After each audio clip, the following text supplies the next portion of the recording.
Welcome दोस्त, मैं अखिलेश कुमार पांडे फिर से आपको एक बार सीटेट मैथ के ही अंतर्गत क्लास 10th के ऑब्जेक्टिव क्वेश्चन लेकर उपस्थित हूं और मैं चाहूंगा कि इसके अंतर्गत आज अधिक से अधिक यानी लगभग 50 क्वेश्चन करने की कोशिश रहेगी और समझाते हुए हो सकती है कि कुछ कम क्वेश्चन दिख रहा है, लेकिन मैं अपने तरफ से चाहूंगा कि क्वेश्चन को याद नहीं जबकि समझ के उसका उत्तर लगाया जाए। याद करने वाली बातें तो कुछ समय के बाद घोट पर आ जाती है, यानी उसे हम भूल जाते हैं, लेकिन जो चीज कॉन्सेप्ट के साथ सीखते हैं, जो चीज करके सीखते हैं ना, वो चीज हमें हमेशा याद रखती है। तो आइए दोस्त चालू करते हैं। वास्तविक संख्या, हम जानना चाहेंगे कि वास्तविक संख्या आखिर कहते किसे हैं। वास्तविक संख्या ऐसे आपसे हम यदि पूछे कि आपके दादा के दादा का नाम क्या था, तो आप कंफ्यूज हो जाएंगे, आप नहीं बोल पाइएगा। आपको लगेगा देखिए सर पढ़ा रहे थे कुछ और करने चल गए कुछ और। नहीं, वास्तव में दोस्त इससे वही संबंध है। देखिए वास्तविक संख्या ना संख्याओं का ऐसा समूह जिससे संख्याएं टूटती हुई बनी है, उसे हम वास्तविक संख्या कहते हैं दोस्त। अब वास्तविक संख्या परिमेय संख्या और परिमेय संख्या दोनों हैं, सम विषम, भाज अभाज, ये जुड़वा भाज कहिए या सहभाज कहिए, ये सारे संख्याओं का जो समूह है ना, उसे ही बोलते हैं रियल नंबर या वास्तविक संख्या। समझ में आया समझ में? तो फिर आइए एक एक करके हम क्वेश्चन लेते हुए और आपको ये बताने की कोशिश करते हैं, इसलिए कि देर भी हो जाएगी और परीक्षा भी नजदीक है ना, तो हम लोग चाहेंगे कि समय को बचाते हुए और क्वेश्चनों को अधिक से अधिक करें। एक नंबर सवाल है कि दो लगातार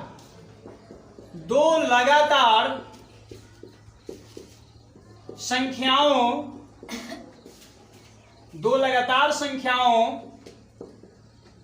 का मौसा है। आपसे यही सवाल पूछा गया है, ये बीबीडी का गाइड है और प्रश्न संख्या 1, दो लगातार संख्याओं का मौसा है। मेरे दोस्त एक बात बताओ, दो लगातार पूछा है, क्या 3 लगातार नहीं पूछ सकता है? नहीं पूछ सकता है, 3 लगातार पूछ सकता है, 4 लगातार पूछ सकता है।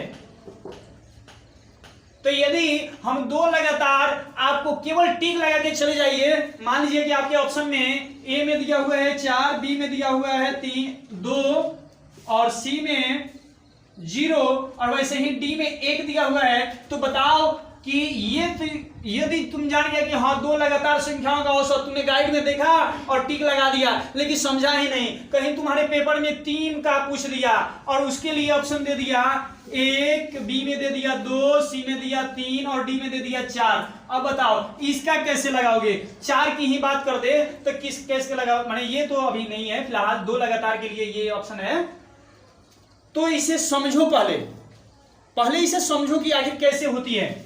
2 लगातार संख्या के मतलब 1 के बाद 2, 2 के बाद 3, 3 के बाद 4। मान लो कि हमने 3 और 4 लिया, 7 और 8 लिया, 9 और 10 लिया, ठीक है, ये लगातार संख्या है कि नहीं है? है ना लगातार? 3 के बाद 4, 7 के बाद 8, 9 के बाद 10 होता है ना। तो जब हम इसका निकाल के देख लेते हैं, यदि इनमें सबका महत्तम जो आएगा वही उसका आंसर हो जाएगा।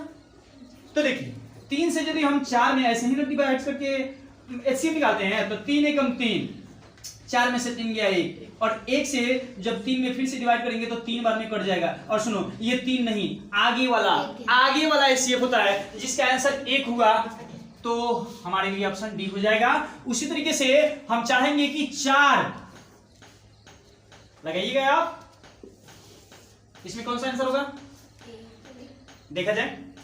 लगातार 4 लगातार संख्याओं का मौसा। अरे दोस्त देखो 2, 3, 4, 5 हमने ले लिया, ये 4 है ना। अरे 7, 8, 9, 10 लिया, ये भी 4 है ना, लगातार 4।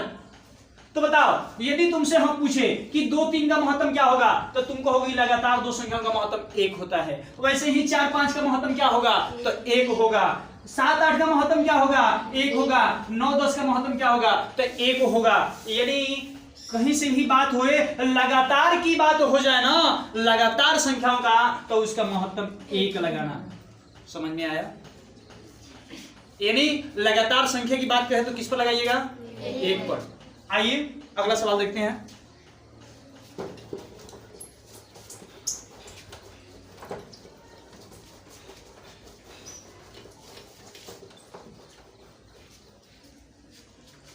अगला सवाल है, निम्नलिखित में से कौन सी संख्या अभाज्य संख्या है?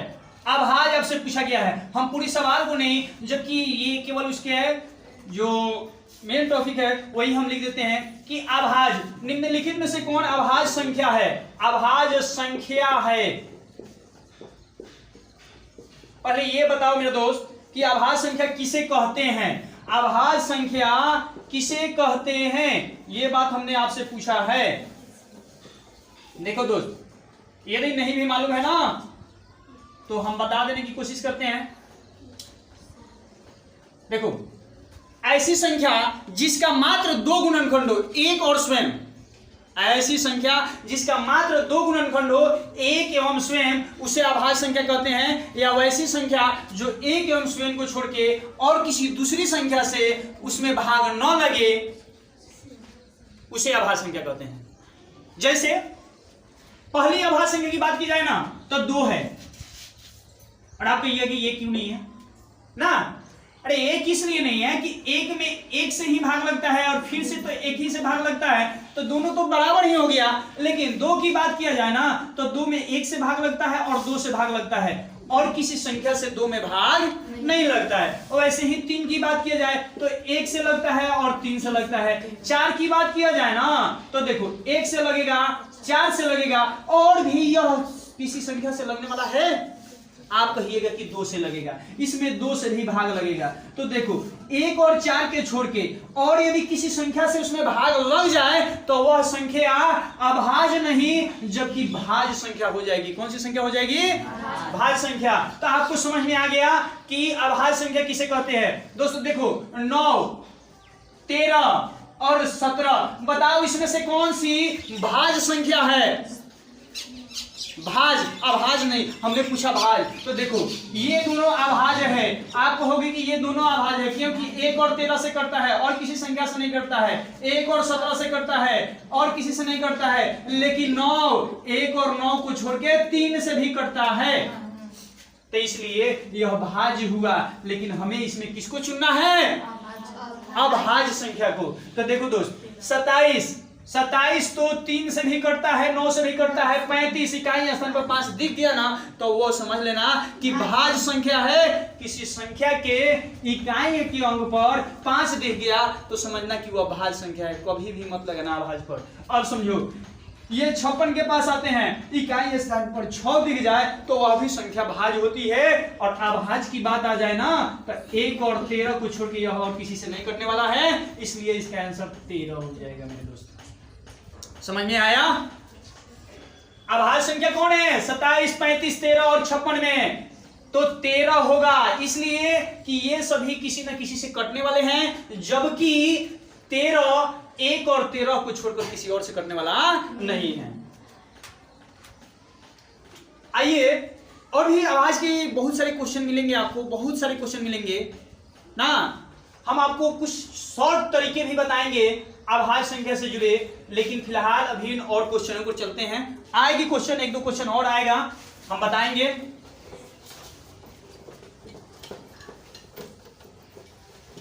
हम अभाज्य संख्या पहचानने के नियम भी बताएंगे आपको, बिल्कुल एकदम इतनी आसानी से कि आपको बड़ी से बड़ी क्वेश्चन को आप समझ जाइएगा कि कैसे है। देखिए ये क्वेश्चन नंबर 4, 45 तथा 60 का मौसा। 45 तथा 60 का मौसा, 45 तथा 60 का मौसा पूछा गया है। अरे मौसा को महत्तम समावर्तक या इसको HCF के नाम से भी जाना जाता है। मौसा को महत्तम समावर्तक या HCF के नाम से भी जाना जाता है। आपसे पूछा है 45 और 60 का, और सुनिए ऑप्शन आपके लिए दिया गया है 45, 3, 1, 15। 45, 3, 1 और 15। देखो दोस्त, जब भी इस तरीके की सवाल आए ना, बड़ी संख्या आए तो आपको करना क्या है? बड़ी में से छोटी को घटा लेना है। 2 संख्याओं की बात है ना तो बड़ी में से छोटी को घटा लेना है। यानी 60 में से सीधे 45 को आप घटा दीजिए। 10 में से 5 गया 5, यहां बचा 5 में से 4 गया 1। यदि यह से जो आया इससे यह दोनों कट जाए ना तब 15 आंसर। नहीं समझे हमने क्या बोला? कि 45 और 60 का मौसा पूछा है ना, तो 60 वाले में से यानी बड़े वाले में से छोटे वाले को घटाना है, और जो बचा अंतर उससे यदि ये दोनों कट जाए तो वही उसका आंसर हो जाता है, महत्तम हो जाता है। जैसे आपसे हमने पूछा 9 6 का HCF क्या होगा, तो आप उस तरीके से बनाने को छोड़िए और 9 में से 6 को घटाइए। बताइए 9 में से 6 गया तो कितना हुआ 3, और 3 से ये दोनों कटेगा तो आपका आंसर 3 हो जाएगा। समझ में आया? तो फिर आगे बढ़ा जाए। बताइए इसका आंसर क्या होगा? 15 होगा ना जी। फिर क्वेश्चन नंबर 5। क्वेश्चन नंबर 5 आपसे पूछा गया है कि सहअभाज्य संख्याओं का मौसा, सहअभाज्य संख्याओं का मौसा, सहअभाज्य संख्याओं का मौसा, अभाज्य संख्याओं का मौसा।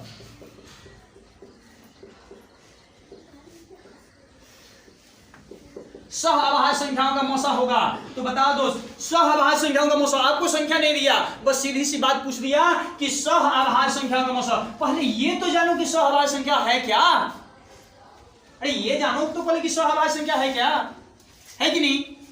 तो सहअभाज्य संख्या वैसी दो संख्याएं जिनका महत्तम समापवर्तक 1 होता है ना, उसे ही तो कहते हैं सहअभाज्य संख्या। वैसी दो संख्याएं जिनका महत्तम समापवर्तक या HCF 1 होता है, उसे हम क्या कहते हैं? सहअभाज्य संख्या कहते हैं। अब ये नहीं कि वह अभाज्य होना ही जरूरी है, सहअभाज्य के लिए अभाज्य होना जरूरी नहीं, जबकि उसका महत्तम समापवर्तक 1 होना जरूरी है। बातें समझ में आई? जैसे हमने लिया 7 और 9, 7 9 लिया, 7 और 9, तो 7 और 9 का हम HCF निकालेंगे। 7 एकम 7, 9 में से 7 गया 2, 2 को फिर से घेरेंगे, 2 तिहाई 6, 7 में से 6 गया 1, 1 को 2 बार में जाएंगे तो ये 2 बार में कंप्लीट हो गया, जिसका महत्तम आगे वाला होता है। अरे भुलाइए, इधर वाला मत लगाइएगा, आगे वाला होता है। तो 1 हुआ ना, तो इसका महत्तम समापवर्तक 1 हो गया। तो समझिए कि ये दोनों संख्या क्या है? सहअभाज्य संख्या है। 25 और 28 हमने लिया 25 और 28। अब कहिएगा कि इहो भाज्य है, इहो भाज्य है, आप कह रहे हैं कि सहअभाज्य। हाँ दोस्त, सहअभाज्य ही है। सहअभाज्य इसलिए कहेंगे, सहअभाज्य किसको कहते हैं? अरे जिसका महत्तम समापवर्तक ऐसी दो संख्या है जिसका मौसम 1 हो, उसे सहअभाज्य संख्या कहते हैं। तो बताओ कि 25 और 28 का यदि तुम निकालना चाहते हो तो 25 से कम 25, 8 में से 5 गया 3, ये तो क्रॉस हो जाएगा।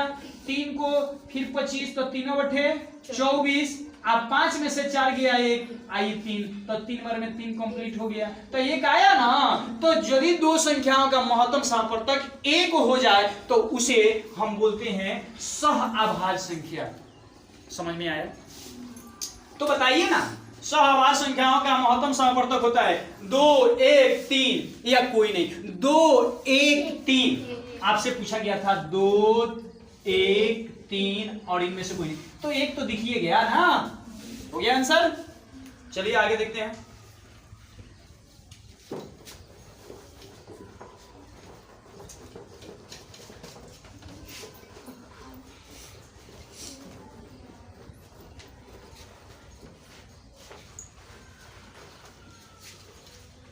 अगला क्वेश्चन है हम लोग का कि 144 के अभाज्य गुणनखंड में 2 का घातांक है। 144 के अभाज्य गुणनखंड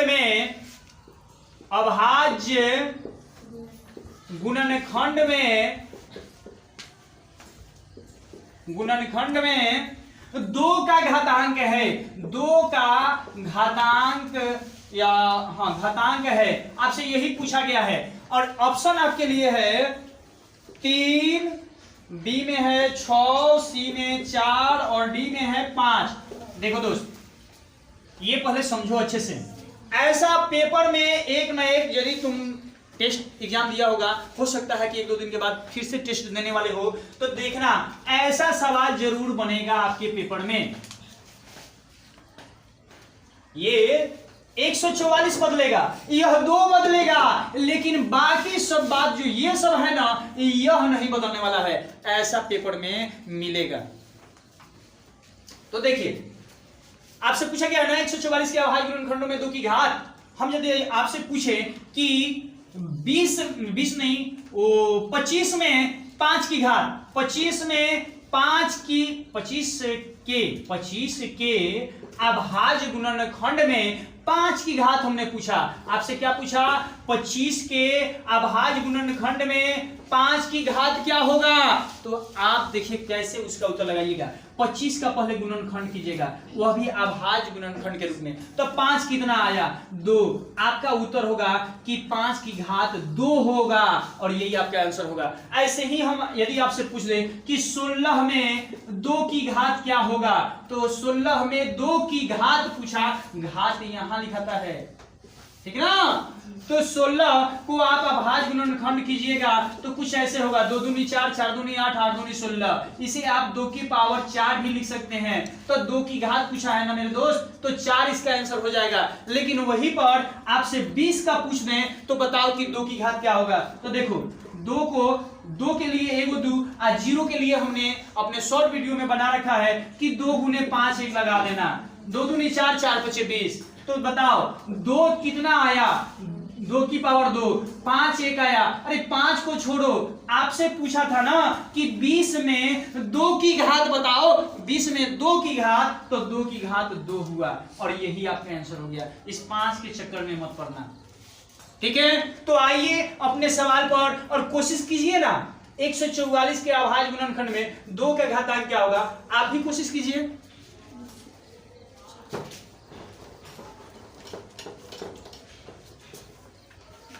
ठीक है, मुझे अंदाज है कि आप भी ऐसे किए होंगे। देखिए 144 को 12 गुने 12 भी लिख सकते हैं। 12 को लिख सकते हैं 3 गुने 3 दूनी के 6 और 6 दूनी के 12। फिर यही प्रक्रिया इसके साथ भी 3 दूनी के 6 और 6 दूनी के 12। यानी 2 की संख्या कितनी आई बताओ मेरे दोस्त? 2 की संख्या 4 आई ना। अरे तो 2 की पावर 4 आई तो घात पूछा है तो 4 पर लगा दो ना आंसर। अरे यही आंसर होगा ना। नहीं समझ में आया? अरे दोस्त तो एक काम करो ना, 144 का आप अभाज्य गुणनखंड निकाल लो। 2 सते 14, 2 दूनी के 4, 2 से फिर 2 तिहाई 6, 2 छक 12, फिर 2 से 2 एकम 2, 2 अठे 16, फिर 2 से 2 9 18, 3 से 3 3 के 9 और 3 एकम 3। अच्छा बताओ इसमें 2 कितना आया? आया ना सर? तो वही तो पूछा है कि 2 की घात कितनी है। अरे 3 की पावर 2, ये 3 का नहीं पूछा। यदि 3 से पूछ लिया होता तो 4 नहीं, जबकि इसका आंसर 2 हो जाता। बातें समझ में आई समझ में? तो चलिए अगला क्वेश्चन देखा जाए।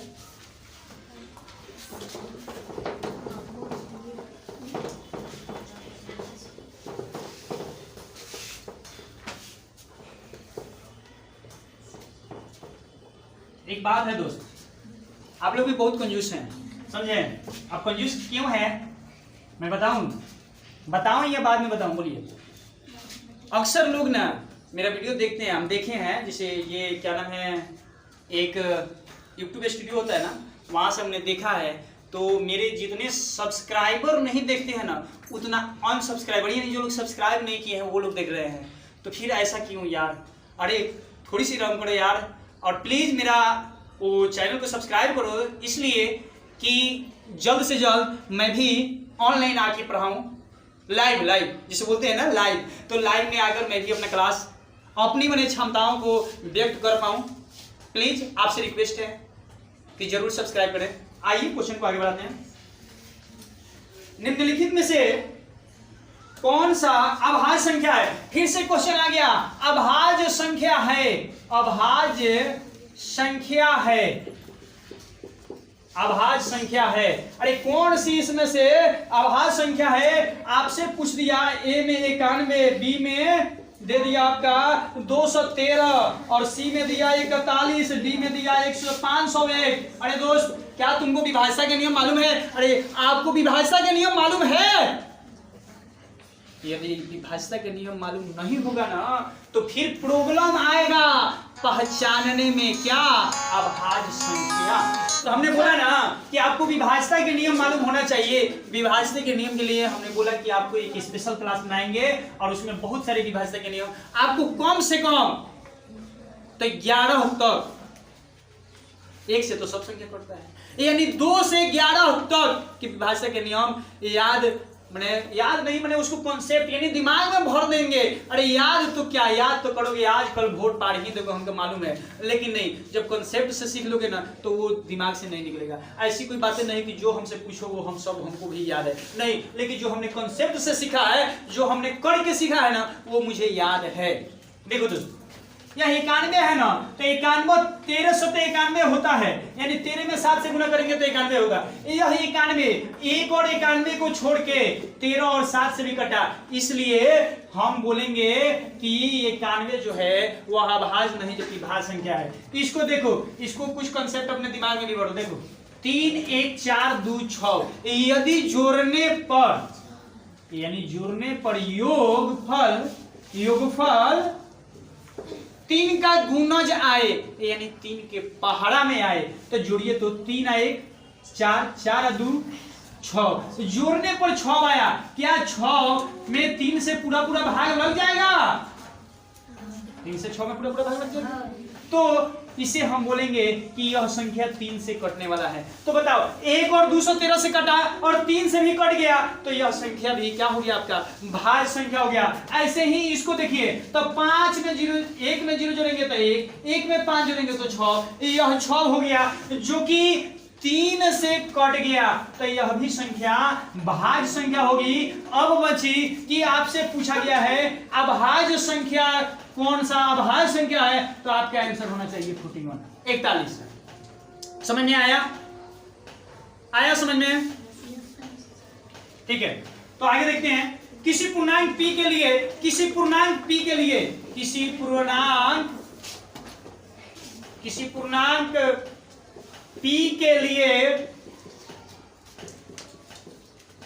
प्रत्येक समपूर्णांक का रूप है, प्रत्येक समपूर्णांक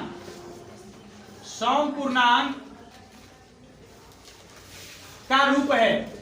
देखो दोस्त, आपसे पूछा है, ये क्वेश्चन पढ़ के लगता होगा कि थोड़ा सा ये अजीबो माने कुछ नया चीज, माने ये बहुत झंझट वाला लग रहा है, ऐसा लग रहा है ना, लेकिन हम कहते हैं कि कुछ भी झंझट नहीं है, कुछ भी झंझट नहीं है।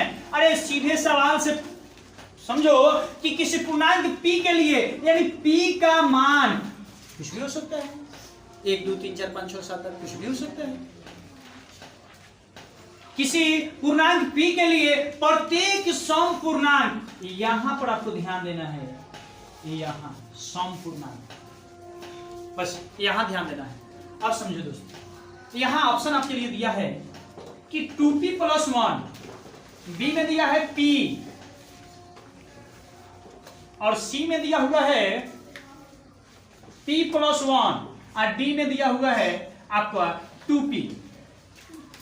ठीक है, तो देखिए, किसी पूर्णांक p के लिए प्रत्येक समपूर्णांक का रूप है, आपसे यही क्वेश्चन पूछा गया है और आपके लिए ऑप्शन है 2p + 1, p + 1 या 2p। यहां पर 2p है ना? तो बताइए कि सम कब होगा? जब ये पूर्णांक में, जब कोई भी पूर्णांक है उसमें 2 से गुना करोगे ना तो वह सम संख्या होगा। जब किसी संख्या में 2 से गुना कर दो, किसी भी पूर्णांक संख्या में 2 से गुना करोगे तो वह सम संख्या होता है। लेकिन अब तो इसमें 2 से गुना यहां भी कराया है, 2 से गुना यहां भी कराया है, तो बताओ कि कौन सा आंसर होगा? अब समझो, 2 से गुना तो कराया, ठीक है, मान लो कि हमने मान लिया कि पूर्णांक 3 है, तो 2 3 6 तो सम संख्या आ गया। p को हमने माना था 3, ये 2 था तो 2, लेकिन इसमें 1 जोड़ दिया तो बताओ ये तो 7 बना दिया। तो क्या यह हो सकता है? नहीं होगा ये। अब रही शर्त इस पर, तो 2 से गुना कराना है, p के मतलब 3 से, तो 2 3 6, इसमें जोड़ना वोड़ना कुछ नहीं है, तो यही तो आंसर हो गया ना, सम आ गया। समझ में आया? आया समझ में? चलिए फिर से एक बार कोशिश करके देखिए। p के लिए प्रत्येक सम पूर्णांक का रूप, सम बोला गया है ना, तो सम के मतलब नहीं, इसको सम रखना है मेरे दोस्त। यहाँ कोई जरूरी नहीं कि 2 ही रहेगा, यहाँ 4 भी रह सकता है, यहाँ 8 भी रह सकता है, यहाँ 6 भी रह सकता है, आपकी मर्जी, आप रख के चेक कर सकते हैं। यहाँ मान लीजिए कि हमने 6 रखा, तो 6 कितना हुआ 18, 18 में एक जोड़ा तो कितना हुआ 19। बताइए जब हमने किसी दूसरे को बदल ही दिया 6 ही कर दिया सम को, और जब इस रूप में तैयार किया तो 19 आ गया, तो ये तो विषम हो गया। ऐसे ही यहाँ हम यदि 6 को यहाँ रख दें तो 6 में 2 से गुना करेंगे तो कितना आएगा 12, जो कि सम ही आया ना। तो इसका आंसर आपका ये डी नंबर हो जाएगा, यानी 2p इसका आंसर हो जाएगा। हमें आशा है कि आपको ये समझ में आ गया होगा। आइए दोस्त एक छोटी सी सवाल और आपको 9 नंबर में दिया गया है कि 8 की पावर 0 गुने 2 के पावर 0। तो देखो दोस्त 8 की पावर किसी भी संख्या की पावर 0, वो चर हो या अचर, किसी भी संख्या की पावर, ध्यान से सुन लो मेरे दोस्त, यदि यहाँ 100 भी हो, 99 हो, या 5 लाख या 7 लाख या XYZ कुछ भी हो, यदि उसका पावर 0 दिया हो ना घात, तो उसका मान 1 होता है। तो बताओ 8 के पावर 0 का मान 1 होगा गुने, तो वैसे ही 2 के पावर 0 का भी मान 1 होगा, और 1 में 1 से गुना करोगे तो क्या आएगा 1, यही इसका आंसर हो जाएगा। इसके ऑप्शन में दिया गया है 0, 1, 16 और 4, तो बताओ क्या होगा 1 होगा ना, राइट आंसर। ऐसे ही एक बात बताओ, ऐसा क्वेश्चन एक हम देते हैं, हम देखते हैं कि आप कितना तक इसको कर पाते हो। देखो दोस्तों सवाल आपके लिए है कि 9 के पावर 0 प्लस 7 के पावर 0 गुने 5 के पावर 0 और माइनस 19 के पावर 0, बताओ दोस्त इसका आंसर क्या होगा, बताओ इसका आंसर क्या होगा। देखो 9 के पावर 0 का मतलब 1 प्लस 7 के पावर 0 का मतलब 1 और गुने 1 के पावर 0 का मतलब 1, 5 के पावर 0 का मतलब 1 और माइनस 19 के पावर 0 का मतलब 1।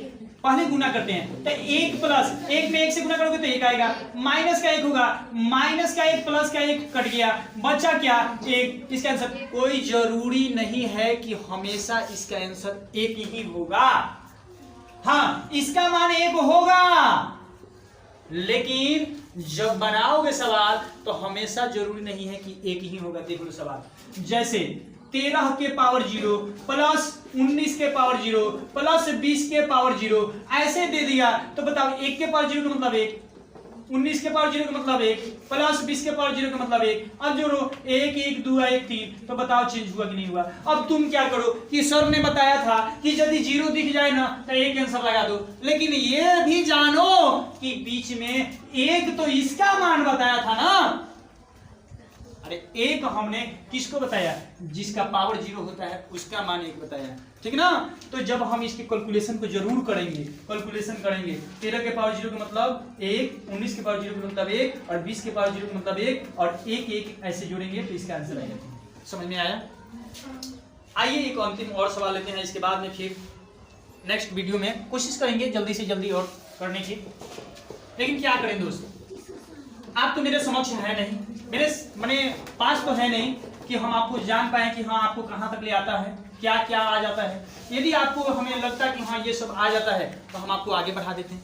देखिए दोस्तों एक सवाल दिया हुआ है 0.7 और 7 के ऊपर ऐसे रेखिंग दिया हुआ है, जानते हैं ये रेखिंग जो है ना, इस रेखिंग के लिए आपको करना बहुत माने इजी है। देखिए इसको लिखिएगा 7 ऊपर, इसको ऊपर लिखना है और जस्ट कि जितने के ऊपर रेखिंग रहता है ना उतने 9 नीचे लिख दिया जाता है, वही इसका आंसर हो जाता है। जैसे कि आगे हम आपको बताएं कि 0.23 इसके ऊपर रेखिंग है ना, तो आप इसे 23 बटा और 2 के ऊपर है तो 2 को 9 नीचे लिख दीजिए, यही इसका आंसर हो जाएगा।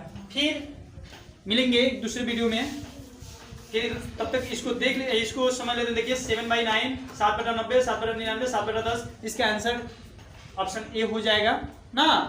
फिर मिलेंगे एक नए वीडियो के साथ, तब तक के लिए दीजिए इजाजत, धन्यवाद।